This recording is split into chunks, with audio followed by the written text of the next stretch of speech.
नमस्कार दोस्तों, मेरे खास कार्यक्रम सेहत में आप सभी का स्वागत है और मैं हूं आपके साथ अंबिका। और मैं एक बार फिर से आप सभी के लिए सेहत से जुड़ी कुछ बातें लेकर के आई हूं। यदि आपके घर में छोटे बच्चे हैं तो ये वीडियो आपके लिए बेहद जरूरी साबित हो सकती है, क्योंकि अभी जो समय चल रहा है वायरल का और इसमें छोटे बच्चे हैं बहुत जल्दी चपेट में आ रहे हैं। तो क्या है वो सारी जानकारी, क्या है वो लक्षण और बच्चों को कैसे इस वायरल इन्फेक्शन से बचाएं, इन तमाम चीजों के लिए हमारे साथ मेरे इस चर्चा में जुड़े हैं शिशु बाल रोग विशेषज्ञ डॉक्टर नीलम मोजरकर जी हमारे साथ में जुड़े हुए। आइए हम उनसे सीधे जानते हैं कि आखिर बच्चों को इन्फेक्शन से कैसे बचाएं। डॉक्टर साहब, सबसे पहले तो नमस्कार, आपको बहुत स्वागत है हमारे इस कार्यक्रम में।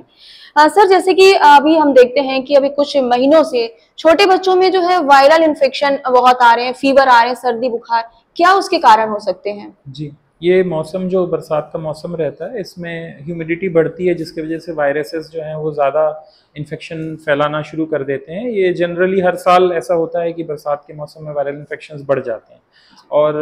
साधारणतया जो है इस तरीके के इन्फेक्शन जल्दी ठीक भी हो जाते हैं। तो मैं सबसे पहले अनुरोध करूंगा कि आप इसमें बहुत ज़्यादा घबराने की ज़रूरत नहीं है, और अगर आप बचाव करें तो इन वायरल इन्फेक्शन से बचा जा सकता है। अगर बहुत ज़रूरत पड़ती है, ज़्यादा बीमार होता है बच्चा, तो आप डॉक्टर से भी सलाह ले सकते हैं। जैसे कि हमने देखा है डॉक्टर सर कि जिनके घर में छोटे बच्चे हैं, जिनकी उम्र महज 4 या 5 महीने या 2 साल के अंदर है बच्चे, क्योंकि बच्चे तो कुछ बता नहीं पाते कि कहाँ क्या तकलीफ उनको हो रही है। बच्चों को बुखार आता है, 101 102 फीवर रहता है, बच्चे को सांस लेने में तकलीफ होती है, तो घरेलू उपाय भी कुछ होते हैं। तो क्या डॉक्टर के साथ साथ घरेलू उपाय ऐसी कौन सी चीजें हैं जिसमें हम बच्चों को सुरक्षित रख सकते हैं? जी बिल्कुल। देखिए, अगर बच्चे को वायरल इन्फेक्शन के लक्षण और साथ में सर्दी खांसी जैसे लक्षण अगर होते हैं, तो स्पेसिफिकली अगर आप सर्दी खांसी की बात करें तो इवन गवर्नमेंट ऑफ इंडिया भी जो है सर्दी खांसी के लिए घरेलू उपाय के लिए रिकमेंड करती है और कहती है कि आप घर में आसानी से जो है घरेलू उपाय कर सकते हैं। जैसे कि हमारे घर में तुलसी उपलब्ध रहती है, मुलैठी होती है और पुदीना पत्ती, शहद है। तो इस तरीके का कुछ मिक्सचर बना के जो है बच्चे को आप पिला सकते हैं, जिससे सर्दी में भी आराम लग सकता है और खांसी में भी आराम लग सकता है। स्पेशली अगर शहद की बात करें तो शहद जो है वो एक कफ के रिसेप्टर्स के ऊपर एक लेयर बना देता है, जिसके वजह से बच्चे की जो कफिंग है वो कम हो जाती है। तो ये प्रूवन है, ये रिसर्च के थ्रू प्रूव हो चुका है। तो बिल्कुल आप घरेलू उपाय कर सकते हैं, पर उसकी एक लिमिटेशंस होती है घरेलू उपाय करने की, और इसकी मात्रा जो है वो आपको निश्चित तौर पे पता होनी चाहिए कि बहुत ज्यादा मात्रा में किसी भी चीज का उपयोग आप करते हैं तो फिर वो बच्चे के लिए हानिकारक हो सकता है। जी, जैसे कि बच्चे को जब बीमार होता है, बच्चे को जब फीवर आता है, तो जो पेरेंट्स होते हैं काफी पैनिक हो जाते हैं। तो बच्चों को हॉस्पिटल जो ले जाने का जो समय है, या फिर कौन सी ऐसी स्थिति निर्मित होती है जब बच्चों को हॉस्पिटल लेके जाना चाहिए? जी जी। तो देखिए, बच्चों को हॉस्पिटल ले जाने के लिए कुछ साइंस ऐसे होते हैं, कुछ लक्षण ऐसे होते हैं जो माता पिता को पता होने चाहिए कि ये जो उपाय है अब आप घर में जो है बच्चे का इलाज नहीं कर सकते हैं। जब शुरुआत में बच्चे को बुखार आता है और अगर मान लीजिए ये बुखार बहुत ज़्यादा बढ़ता जाता है, बहुत तेज़ होता जाता है, तो ये एक लक्षण होता है कि बच्चा जो है वो आपको हॉस्पिटल में डॉक्टर के पास ले जाना है। दूसरा, अगर छोटा बच्चा है जो दूध पी रहा है, 1.5 साल का है, 1 साल का है, 6 महीने का है, तो अगर वो दूध पीना कम कर देता है, छोड़ देता है दूध पीना, तो ये एक लक्षण होता है जिसमें आपको डॉक्टर के पास तुरंत लेके जाना है। अगर मान लीजिए बच्चा सुस्त हो जाता है, डल हो जाता है बहुत ज़्यादा, तो ये एक लक्षण है जब आपको डॉक्टर को दिखाना चाहिए, क्योंकि और विभिन्न प्रकार की बीमारियां जो हैं निकल सकती हैं जिस वजह से।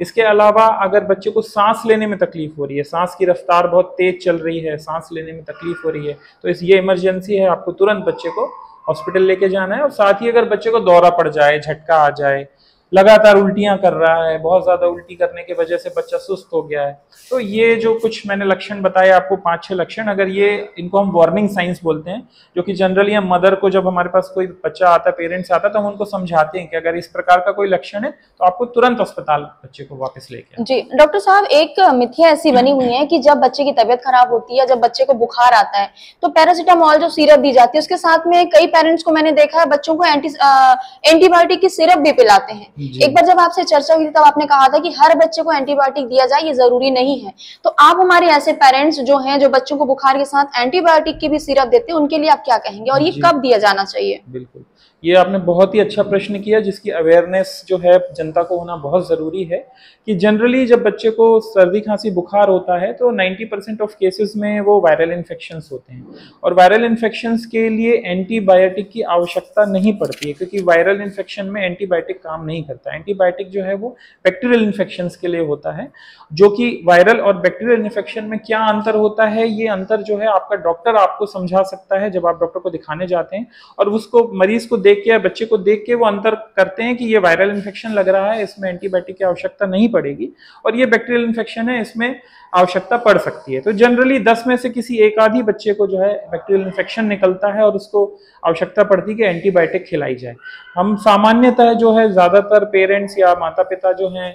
दवाई की दुकान पे जाके जब बुखार की या बाकी अन्य दवाइयों की मांग करते हैं तो उनको एक साथ में बुखार की दवाई के साथ एंटीबायोटिक भी दी जाती है। तो मेरा आपसे अनुरोध है कि डॉक्टर की सलाह के बिना एंटीबायोटिक का उपयोग ना करें, क्योंकि एंटीबायोटिक आपके बच्चे को नुकसान भी पहुंचाती है, पेट भी उसका खराब होता है।